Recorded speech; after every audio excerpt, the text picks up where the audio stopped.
আবারও বড় ধরনের ভাঙনের মুখে প্রয়াত রাষ্ট্রপতি এরশাদের জাতীয় পার্টি।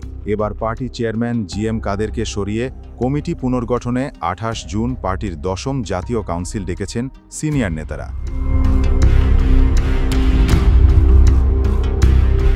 এবার যারা জিএম কাদেরকে বাদ দেওয়ার উদ্যোগ নিয়েছেন তারাই এতদিন জিএম কাদেরকে ছায়া দিয়ে রেখেছেন। তবে আওয়ামী লীগ সরকারের পতনের পর পরিস্থিতি পাল্টে গেছে। এই সিনিয়র নেতারাই এখন জিএম কাদেরের স্বেচ্ছাচার, অন্তর্বর্তী সরকার ও বিএনপির বিরুদ্ধে বিশদ গড়ের অভিযোগ এনেছেন।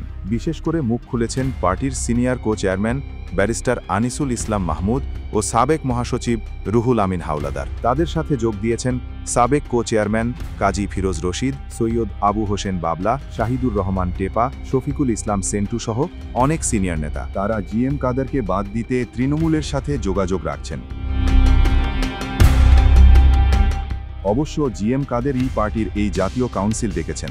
এরপরই পার্টির চেয়ারম্যান পদের জন্য নিজেকে প্রার্থী হিসাবে ঘোষণা দিয়েছেন ব্যারিস্টার আনিসুল ইসলাম মাহমুদ। এই ঘোষণা জিএম কাদেরের কানে গেলে তিনি কাউন্সিল নিয়ে গড়িমসি শুরু করেন। তবে 28 জুন কাউন্সিল করার সিদ্ধান্তে অটল থাকেন অন্য সিনিয়র নেতারা। পার্টির কয়েকজন নেতা ঢাকা টাইমসকে জানান, এরই মধ্যে অনেক জেলার শীর্ষ নেতারা জিএম কাদেরকে মাইনাসের বিষয়ে সম্মতি দিয়েছেন। তারা রুহুল আমিন হাওলাদারের সাথে যোগাযোগও রাখছেন। এমনকি তাদের মধ্যে জাতীয় পার্টির ঘাঁটি রংপুর এলাকার অনেক নেতাও আছেন।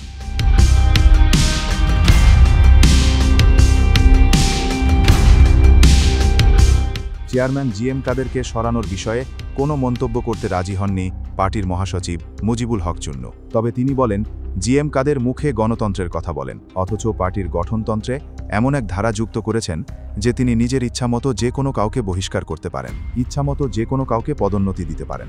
এজন্য তাকে কারো কাছে জবাবদিহি করতে হয় না। কোনো গণতান্ত্রিক দলে এমন ধারা থাকতে পারে না। সাবেক মহাসচিব রুহুল আমিন হাওলাদার জানান, জিএম কাদেরকে সবার সাথে আলোচনা করে পার্টিকে ঐক্যবদ্ধ করার অনুরোধ জানানো হয়েছিল, কিন্তু সে কথা শোনেননি। বরং জিএম কাদের জানিয়েছেন ওনার একক সিদ্ধান্তেই পার্টি চলবে। জিএম কাদেরের ঘনিষ্ঠজন বলে পরিচিত পার্টির প্রেসিডিয়াম সদস্য মোস্তফা আল মাহমুদও এই ধারার সমালোচনা করেন।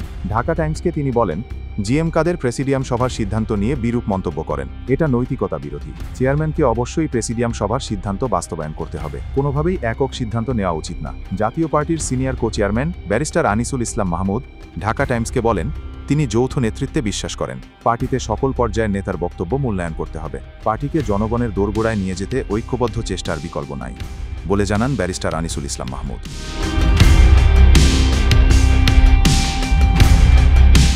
অবশ্য চেয়ারম্যান জিএম কাদেরের সাথে আছেন পার্টির আরেক কো চেয়ারম্যান ও রংপুর সিটি কর্পোরেশনের সাবেক মেয়র মোস্তফাজার রহমান মোস্তফা। তিনি বলেন, জিএম কাদের যেই অংশের সাথে থাকবেন সেটাই আসল জাতীয় পার্টি। যারা এখন জিএম কাদেরের বিরোধিতা করছেন তারা আগে আওয়ামী লীগের দালালি করেছেন বলে মন্তব্য করেন এই নেতা। 90-এর গণ আন্দোলন এরশাদের পতন হলে প্রথম হুদা মতিনের নেতৃত্বে জাতীয় পার্টি প্রথমবারের মতো ভাগ হয়। এরপর 1997 সালে আনোয়ার হোসেন মঞ্জু ও শেখ শহীদুল ইসলামের নেতৃত্বে দ্বিতীয় দফা, 1998 সালে কাজী জাফর ও শাহ মোয়াজ্জেমের নেতৃত্বে তৃতীয় দফা, 2001 সালে নাজিউর রহমানের নেতৃত্বে চতুর্থ দফা এবং 2024 সালে রওশন এরশাদ কাজী মামুনুর রশিদের নেতৃত্বে পঞ্চমবারের মতো জাতীয় পার্টি ভাগ হয়।